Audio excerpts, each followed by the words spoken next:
COVID-19 pandemic के रहते Indian economy slow down has moved from bad to worse with almost all economic activity coming to a standstill. The long-term viability of large number of firms who otherwise had a good track record of earnings has been impacted. Cash flows के मुकाबले companies का debt burden बहुत बढ़ गया है. Like most other central banks, Reserve Bank of India is also trying to play its part to boost the economy. Hello friends, मैं हूँ स्वाति और आज हम बात करेंगे आरबीआई की second by monthly policy review of FY 2020 के बारे में।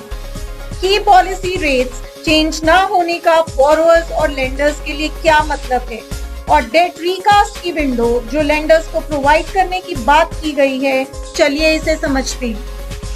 RBI has kept the key policy rates unchanged. All the 6 members of MPC voted unanimously to keep the repo rate unchanged at 4%. Reverse repo rate को भी unchanged छोड़ा गया है at 3.35%.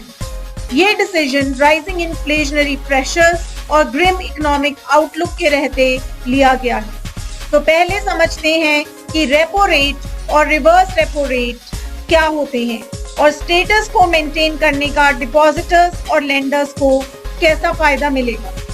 Repo short form है repurchase agreement की। Repo rate वो interest rate होता है जिस पर आरबीआई बैंक्स को शॉर्ट ड्यूरेशन के लिए पैसा लेंड करता है। The transaction happens via bonds with one party selling bonds to the other with a promise to buy them back or repurchase them at a later date. Banks को पैसे चाहिए होते हैं ताकि वो बिजनेसेस को लोन दे सके। One source of funds for banks is the money it receives from common people who maintain saving deposits with the banks. Repo दूसरी ऑप्शन है। रेपो को एक बेंचमार्क इंटरेस्ट रेट की तरह देखा जाता है क्योंकि ये lowest possible rate of interest है जिस पे पैसा बोरो किया जा सकता है। तो कंज्यूमर्स कार लोन या होम लोन पर कितना इंटरेस्ट पे करेंगे और डिपॉजिटर्स को एफडी पर कितना इंटरेस्ट मिलेगा, ये सब लिंक होता है रेपो रेट के साथ।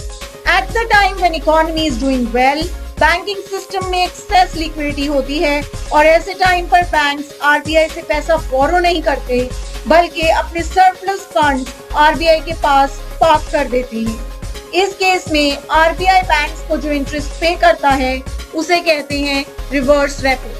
तो आरबीआई ने अपनी second by monthly policy review में रेपो और रिवर्स रेपो रेट्स को चेंज नहीं किया है। ये डिपॉजिटर्स के लिए गुड न्यूज है।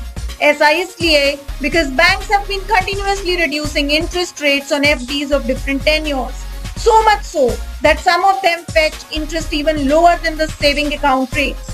इस अनाउंसमेंट के साथ we expect a pause in this trend और ये डिपॉजिटर्स के लिए एक अच्छी खबर है। अगर बोरोअर्स की बात करें तो चाहे इंटरेस्ट रेट्स गिरेंगे नहीं पर वो ऑलरेडी नियरेस्ट लोअर लेवल्स पे हैं। So this can be a good time to take loans, especially अगर वो एक्सटर्नल बेंचमार्क्स फुलफिल कर पाते हैं तो वो लोन्स अवेल कर सकते हैं at lowest possible rates. तो ये तो बात हो गई बेंचमार्क रेट्स की।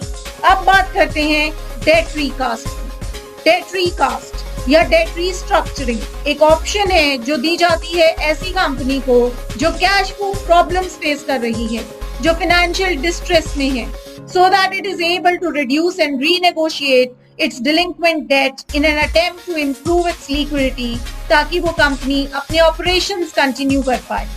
Debt recast may take the form of reduction in amount of debt or extension of payment terms.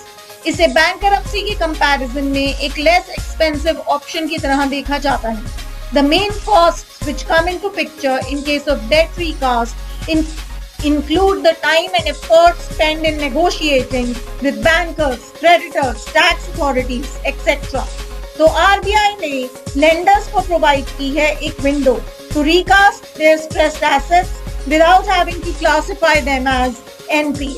और ऐसा पैंडेमिक के रहते फाइनेंशियल डिस्ट्रेस को ईज आउट करने के लिए किया गया है। एक similar recast facility personal loans of individuals, small businesses और एमएसएमई बोरोअर्स के लिए भी अनाउंस की गई है। ये one time restructuring of loans की कैसे की जाएगी ये डिपेंड करेगा on the recommendations of an expert committee to be steered by KV Kamat.